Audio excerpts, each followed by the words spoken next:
Hey there, subscribe to my channel, and also press this bell icon so you never miss any new updates, cause whenever we upload new video you will get a notification on your phone. The test is in 4 parts, Part 1, Part 2, Part 3, and Part 4. Now look at Part 1. Part 1. You are going to hear an orientation talk. First, you have some time to look at questions 1 to 5.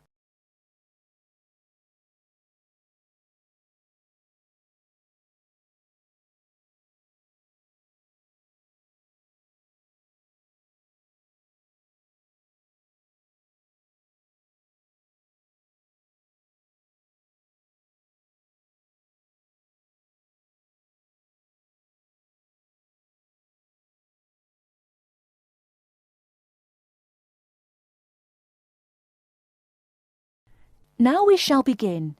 You should answer the questions as you listen, because you will not hear the recording a second time. Listen carefully and answer questions 1 to 5.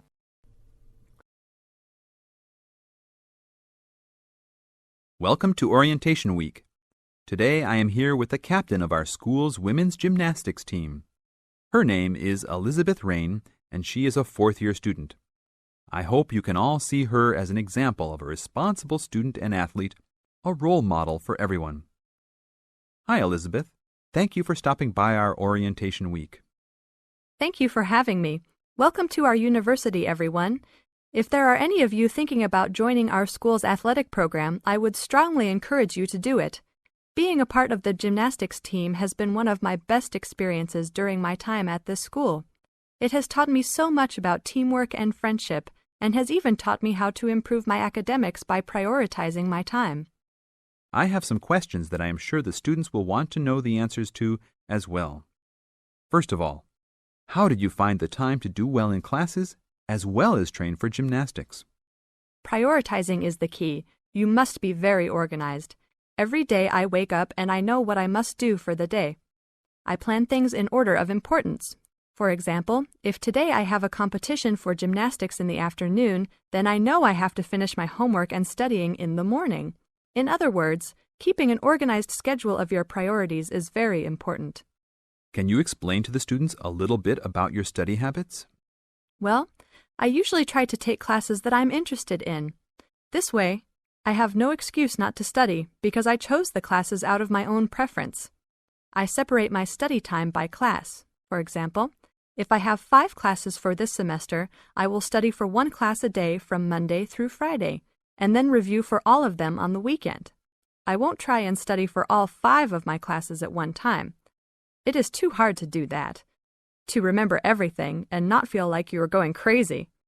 It is very important to focus the time that you set aside for studying. I do not study with the television on. I try to keep away from all distractions, because I find that I learn better that way. But of course, how each individual will study depends on each person. Before you hear the rest of the conversation, you have some time to look at questions 6 to 10.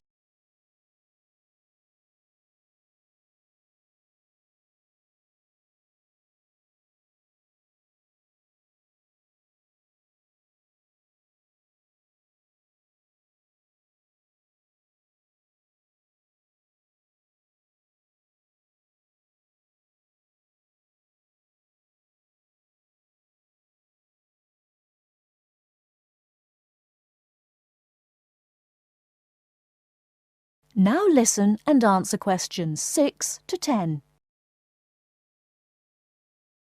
That sounds like good advice. Let's talk a little bit about your gymnastics career. How long have you been doing this sport for, and what has been the best moment of your college participation? Well, I've been participating in gymnastics since I was a kid. My parents got me involved in the sport. The best moment. I would have to say that there is not one single instance that stands out in my mind as the best moment, but more of a whole experience. My first year in university was definitely one of the best years of my life. I met my best friends that year and really learned to grow up and be independent. Our team went to the national championships that year, and it was an incredible experience, so I would count the whole year as my best experience in college. How about the worst moment? It is true everyone goes through bad experiences. My worst experience would have to be the fall of last year when I broke my wrist. I was unable to participate in sports for the remainder of the year and had to learn how to write with my left hand. I guess when I look back at it, though, even though I wouldn't wish this to happen to anyone, this experience definitely made me stronger as a person. It taught me to look at life with a new perspective and to really value the friends and family that are important and close to me. Thanks for your time, Elizabeth. Do you have anything else you want to tell the new students? Just have a good time. Don't stress out too much, but be responsible for your actions. Work hard and play hard. That's my motto for life. That is the end of part 1. You now have half a minute to check your answers.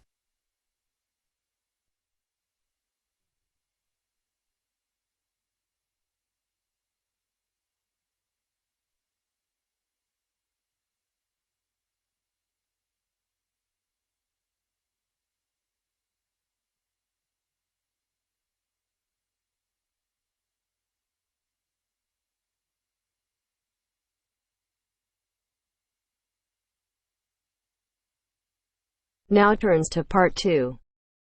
Part 2.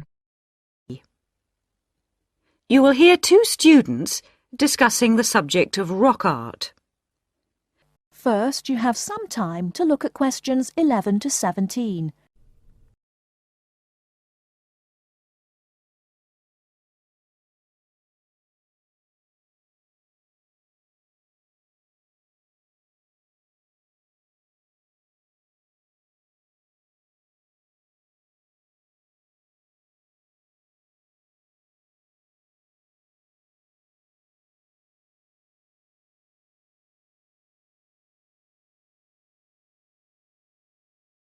Now, listen carefully and answer questions 11 to 17. Sorry I'm a bit late. Oh, no problem. Thanks for agreeing to help me with my assignment today. I really needed to go over it with someone. Sure. You were going to talk about European rock art, weren't you? Yes, the rock drawings in the caves of Lascaux in western France. Oh, fantastic. Over 13,000 years old, I believe. What sort of drawings are they? They're drawings of animals on the whole, but you can also find some human representations, as well as some signs. There are roughly 600 drawings at Lascaux. Really? Were they mostly pictures of bulls? Well, no, actually. The animal most depicted was the horse. Have a look at this graph. It shows the distribution of the different animals. You see, first the horse, and then, after that, a sort of prehistoric bull. Oh, OK. That's interesting, isn't it? And the third most commonly drawn creature was the stag.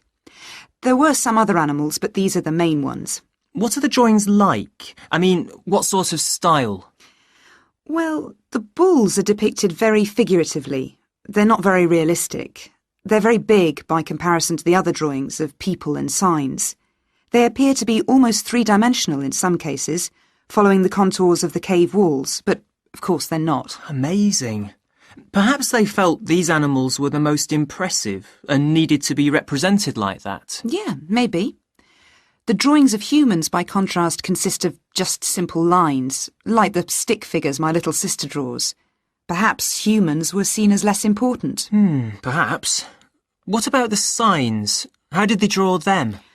There doesn't appear to be much evidence of signs, and those that have been found are usually made up of little points. Rather like Aboriginal art from Australia. Yes, something like that, but not as complex, of course. So, apart from the bulls and horses and stags, were there any other creatures depicted? In one or two chambers you do find pictures of fish, but they're quite rare. What sort of size is the cave? It must be quite large to have that many pictures. Well, it's actually a number of interlinking chambers, really. Here's a map showing where the different drawings can be found. Oh, good. Let's have a look at that. The first 20 metres inside the cave slope down very steeply to the first hall in the network. That's called the Great Hall of the Bulls. Here. OK. Then, off to the left, we have the painted gallery, which is about 30 metres long and is basically a continuation of this first hall. But further into the cave. Exactly. Oh. Then we find a second, lower gallery called the lateral passage. This opens off the aisle to the right of the Great Hall of the Bulls. It connects the next chamber with an area known as the main gallery. At the end of the main gallery is the Chamber of Felines. There are one or two other connecting chambers, but there's no evidence of man having been in these rooms.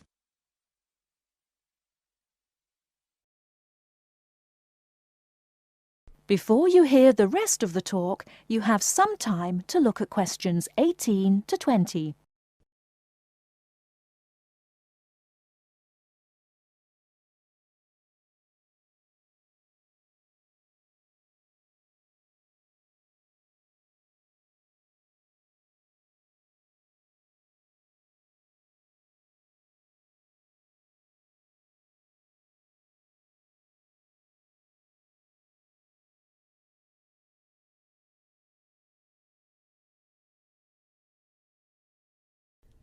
Now listen and answer questions 18 to 20. Is the cave open to the public today? Well, no, because after the initial discovery in 1940, it was opened and literally millions of people came through to see the drawings. Then, in the 50s, the experts started to worry about the damage being done to the drawings, and the government finally closed the Lascaux cave in 1963. Is that so? It wasn't really the tourists that were doing the harm, but the fact that after thousands of years the cave was suddenly open to the atmosphere, and so bacteria and fungi started to destroy the pictures.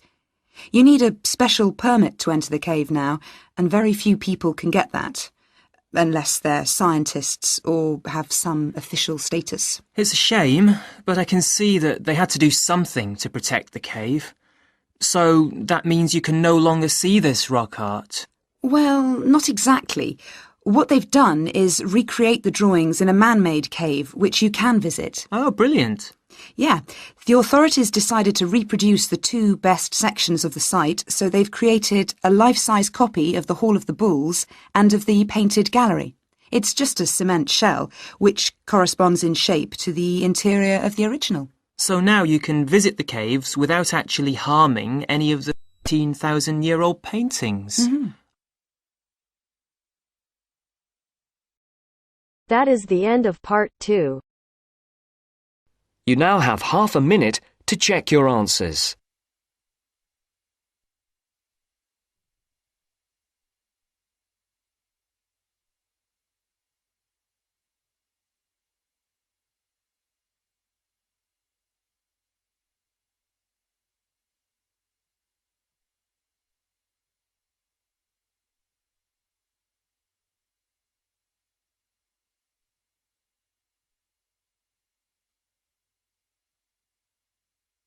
Now turns to part 3.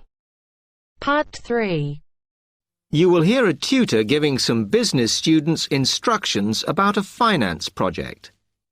First, you have some time to look at questions 21 to 26.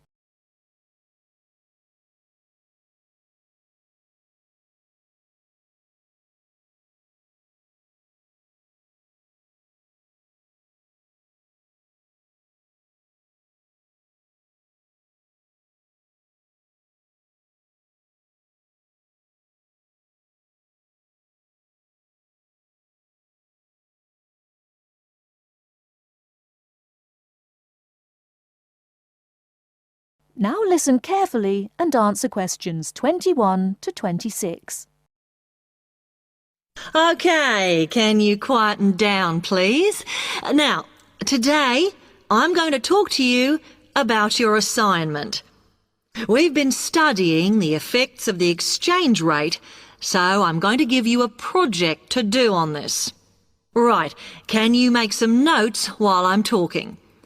The first thing that I'd like you to do in order to prepare this is to select where you're interested in. I mean, which country, and therefore which currency you're going to be operating in. OK, now the purpose of the project is to make money, and I'm hoping some of you will make a significant amount. So, I want you to suppose that you have £100 that you will have to invest purely in the rises and falls of the exchange system. In other words, you'll be trying to predict rates.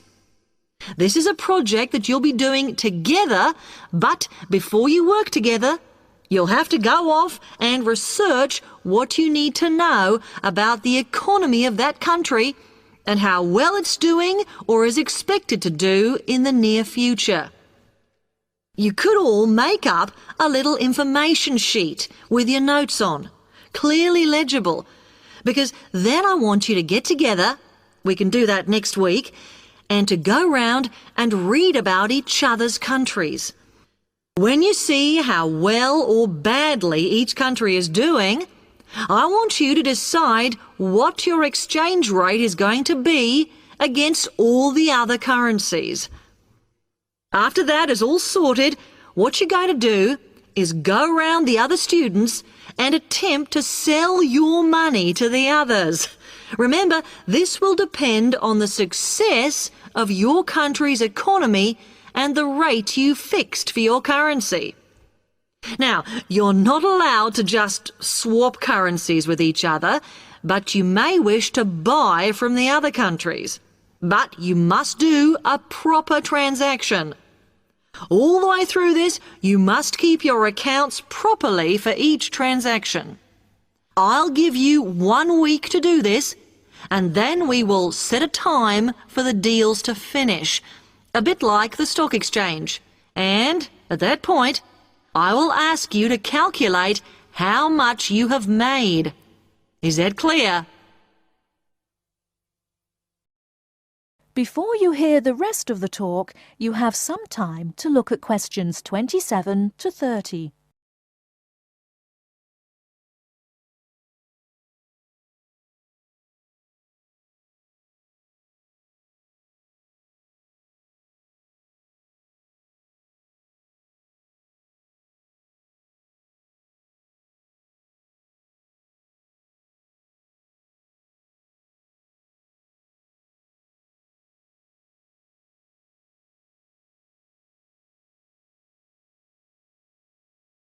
Now listen and answer questions 27 to 30. Before you begin that, there are a few things I want you to read up on to prepare. You need to look at the economies of the UK's main trading partners. I don't mean all of them, because that would be over 80, but just the 29 principal ones. There are summaries in the last 3 books on the book list I've given you. And so that you can practice applying the criteria on assessment I gave you, I'd then like you to focus just on one sector across all the countries. The most common one across every country is farming. But as much agricultural produce is for domestic consumption, I'd like you to look at manufacturing. Then, I would like you to do a detailed investigation of one particular aspect. I was going to give you a choice, but I think as we've just started the course, it's better if we all look at the same thing, and then we can discuss it in the seminars. So the thing I'd like you all to look at is fluctuations in import prices. Now, you need to do all that before you start the project, as it will help you assess the economies of the countries you'll be representing in the project. Don't worry, you've got plenty of time. Exam week is December the 8th. Then it's the holidays until January the 6th, so I don't need the project in till February the 5th. Is that okay? Now, any questions on this? Because it That is the end of part 3. You now have half a minute to check your answers.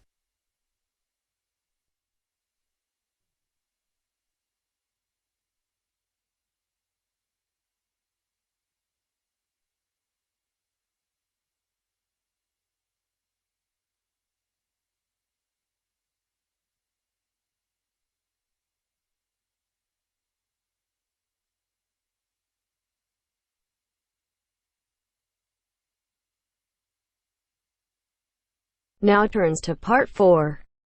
Part 4.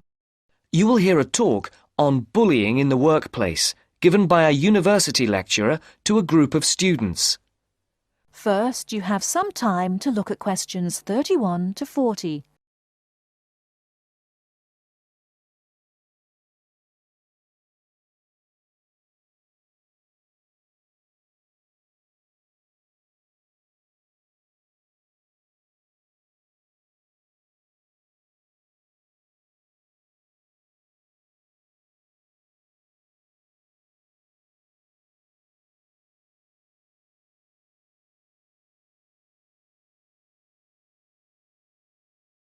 Now, listen carefully and answer questions 31 to 40.